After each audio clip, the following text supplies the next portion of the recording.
sir district level press meet होता माझीगुड़ा कौन सबू आलोचना होता आते खंडे एनजीओ जो 10टी ब्लॉक रे आपण थ्रू जो काम कर कौन आ प्रति कौन विचार विमर्श होता विशेषकर आमर 10टी ब्लॉक नवरंगपुर जिलार आप परिचय देवे मो ना दिलीप कुमार छत्रिया आज प्रेस विज्ञप्ति कर मुख्य उद्देश्य कि सरकार कृषक ओडिशा पोर्टाल रे एवं सफल पोर्टाल रे पंजीकरणर अनियमितता सकाशे आज आम डिस्ट्रिक्ट जनसुरक्षा मंच नवरंगपुर हेड ऑफिस रे प्रेस विज्ञप्ति आयोजन करा मुख्यतः आम 10टी ब्लॉक रो 6टी ब्लॉक रे आमे आमर प्रेजेंस अच्छी आम कम करुचु आ 6टी ब्लॉक रो प्राय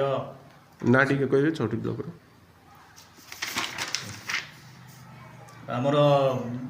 नवरंगपुर जिलार 6टी ब्लॉक यथा नवरंगपुर डाबुगाँ तेंतुलीखुंटी नंदाहांडी एवं झरीगाँ आमे कार्य कर आसुअछु आउ प्राय 27 जन आमर संगठन कर्मी उपस्थित थाई यही कृषक ओडिशा पोर्टाल रे कृषक मानकर पंजीकरणर अनियमितता को दृष्टि रखी आज ये प्रेस विज्ञप्ति आयोजन करा कौन प्रमुख आपंकर कौन दाबी रही कौन विशेषकर आज मुख्य विषय जहाँ आम प्रमुख दाबी अच्छी जोटा कि जो चाषी मैंने एपर्यंत कृषक ओडिशा पोर्टाल रे पंजीकरण करना से माने जेपरी जानीपारे से सरकार तार प्रसार करंतु एवं जो एरिया रिमोट एरिया जो जगह नेटवर्क नहीं नेटवर्क समस्या अच्छी से ही जगह सरकार को तरफ कैंप लगा जाओ आउ कैंप लगा जाई अधिक रु अधिक जेपरी चाषी मानक से माने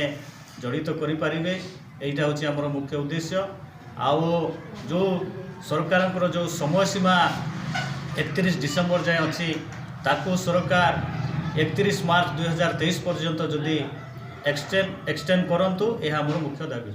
ए नहीं बाबद जिला प्रशासन को आप लिखित अभियोग पत्र देते ना देना ये नहीं कि आम प्रति ब्लॉक आमर वीडियो महाशय को आम मेमोरेंडम प्रदान करूँ 10 तारीख रे एवं प्रति ब्लॉक असिस्टेंट एग्रीकल्चर ऑफिसर को आम मेमोरेंडम प्रदान करूँ हॉर्टिकल्चर ऑफिस रे आम मेमोरेंडम प्रदान करूँ उक्त मेमोरेंडम को आम